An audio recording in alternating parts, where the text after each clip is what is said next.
بسم اللہ الرحمن الرحیم وَلَقَدْ يَسَّرْنَا الْقُرْآنَ لِلذِّكْرِ فَهَلْ مِن مُدَّكِرٍ۔ درود و سلام ہو اللہ کے رسول کریم پر، جس کی دل کو اللہ نے منور کیا نور قرآن سے، یعنی قرآن کو سمجھنے کی، قرآن کو حفاظت کرنے کی، قرآن کی جو روحانی وزن ہے، بوجھ ہے، اس کو اٹھانے کے لیے اللہ تعالیٰ نے قلب محمد کو انتخاب کیا۔ درود و سلام ہو۔ آج ہم احمد غزالی رحمۃ اللہ علیہ کی کتاب بحر المحبہ فی اسرار المودت کی مقدمے میں بات کریں گے۔ پہلے عرض کیا تھا کہ تفسیر کی کئی قسم ہیں، ان میں سے ایک تفسیر عرفانی ہے، یعنی سیر و سلوک سے واسطہ ہے، انسان کی ارتقاء معنوی سے مربوط ہے،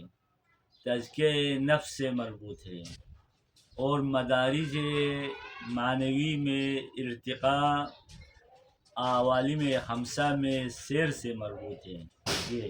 کل قرآن ایسا ہے، لیکن صوفی اور عارفین کی نگاہ انسان کی اندر سے خصلت بشری کو نکال دینا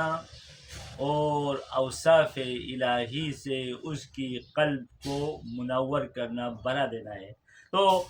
مقدمہ ہر کتاب کی اصول یہ ہے، قدماء میں، خصوصاً قدماء میں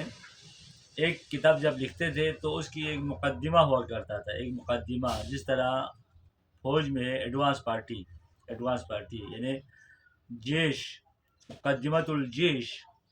فوجوں کی جو پہلا گروہ جاتے ہیں وہ آنے والوں کے لیے وہاں جگہ تعین بھی کرتے ہیں، بندوبست بھی کرتے ہیں، کھانے پینے کی ٹین، یہ ساری چیزیں، یہ ایڈوانس پارٹی کہا جاتا ہے۔ یہ ان علاقوں کو زیادہ پتہ ہے جہاں فوج سے ان کی واسطہ ہے، ایڈوانس پارٹی۔ ہم اگر کہیں سیر سیاحت میں جانا ہو تو کچھ لوگوں کو پہلے بھیجتے تھے، کچھ بعد میں جاتے ہیں، تو مقدمہ ہوا کرتا تھا۔ بعض کے مقدمے اتنا وسیع ہے، کتاب کا نام ہی مقدمہ لگا، مثلا مقدمہ قیصری یعنی شرح فصوص الحکم کو مقدمہ سمجھا اس نے، شرح مقدمہ قیصری۔ تو حضرت احمد غزالی اپنی مقدمے کی شروعات اس چیز سے کرتے ہیں کہ محبت اور مودت، کتاب کا نام ہی ایسے ہے، بحر المحبہ و اسرار المودہ۔ اللہ کا یہ کرم ہے، مولا کا یہ انسان کے اوپر لطف و احسان ہے کہ اس نے محبت اور مودت کے ذریعے، محبت حب، حبیب اور محبوب، اور مودت ود یا ودود، اگر کسی کے دل کو اپنے ہاتھ میں لینا ہو، یہ میں عاملین کی بات کر رہا ہوں، کسی کے درمیان ناچاکی کو دوستی میں تبدیل کرنا ہو، عوام کے اندر اپنے لیے ان کے دلوں میں جگہ پیدا کرنا ہو، اور اپنے آپ کو نرم اور آرام میں تبدیل کرنا ہو روحانی طور پر، تو یا ودود کی ورد اور وظائف ضروری ہے۔ وظائف وظیفہ دیتے کوئی اور دیتے ہیں، ورد خود شروع کرنا۔ تو ہمارے کتابوں میں دو چیزیں، ایک ورد ہے اور ایک وظائف ہے۔ تو ورد فرماتے ہیں اللہ کی ہمارے اوپر یہ احسان ہے، کریم نے محبت اور مودت کے ذریعے، اور اس سے جو نور متجلی ہوتا ہے، جو نور منور ہوتا ہے، اس کے ذریعے حقیقت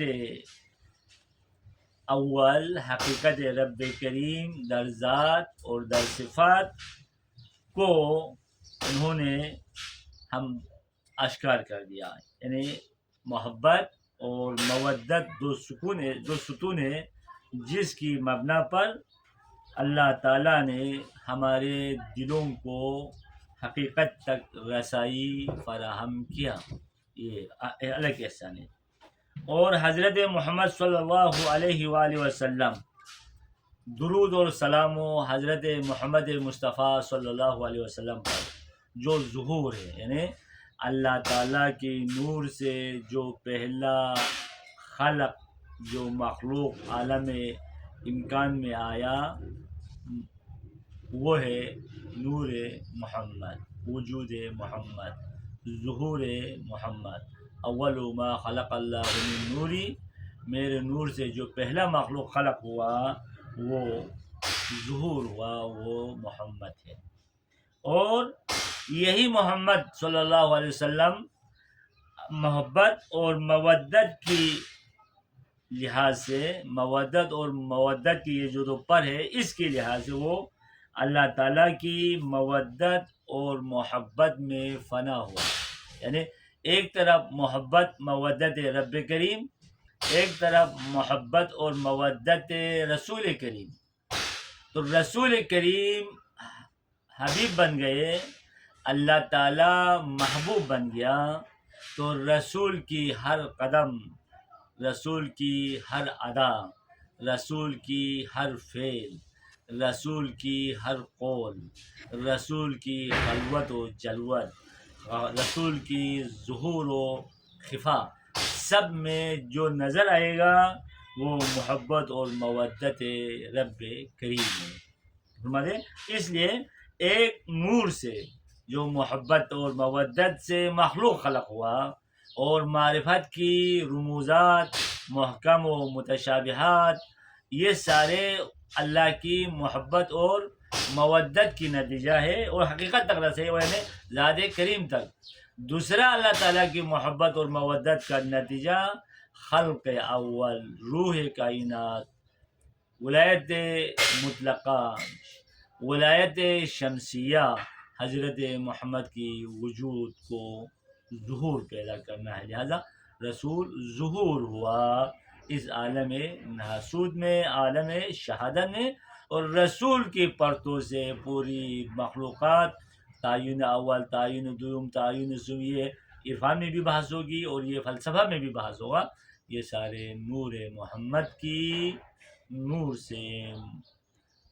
متجلی ہوا، اور اس کی مبنا محبت اور مودت رب کریم ہے۔ لہذا دو محبت و مودت کا ذکر کیا، ایک محبت و مودت جس سے مخلوق خلق ہوئے، کنت کنزا مخفیا فعرفت ان اعرف فخلقتک یا محمد، اور ایک حدیث میں فخلق خلق، ہم نے خلق کو مخلوق کیا، احببت حب سے نہیں محبت۔ تو پہلے محبت و مودت کے نتیجہ عالم امکان میں، عالم شہادت میں موجودات کی تخلیق، وہ بھی محبت اور مودت کا نتیجہ ہے، اور اس کے پہلا محمد۔ دوسرا محمد صلی اللہ علیہ وسلم پر اللہ کا کرم و احسان ہے کہ مودت اور محبت کے نتیجے میں محمد حبیب بنا اور رب کریم محبوب بنا۔ لہذا ہر حرکت محمد نسبت ہوگا اللہ تعالیٰ کی طرف۔ اس لیے حدیث مشہور ہے، وہاں یہ ہے لا يزال العبد يتقرب إلي بالنوافل حتى أحبه فإذا أحببته كنت سمعه وبصره ويده ورجله، جب میں اس کو چاہتا ہوں اور وہ مجھے چاہتا ہے تو میں اس کا ہاتھ بن جاتا ہوں، میں اس کے چشم بن جاتا ہوں، میں اس کے پاؤں بن جاتا ہوں۔ ابھی یبتشو ابھی یسمع ابھی یبجرو، تو وہ جو بھی کردار ادا کرے گا، ہوا سے خمسہ کے ذریعے ہو یا ہوا سے خمسہ باطنی کے ذریعے، وہ سب میری طرف ہو، کیونکہ حبیب کی نگاہ میں محبوب ہے۔ اللہم صلی علی محمد وآل محمد۔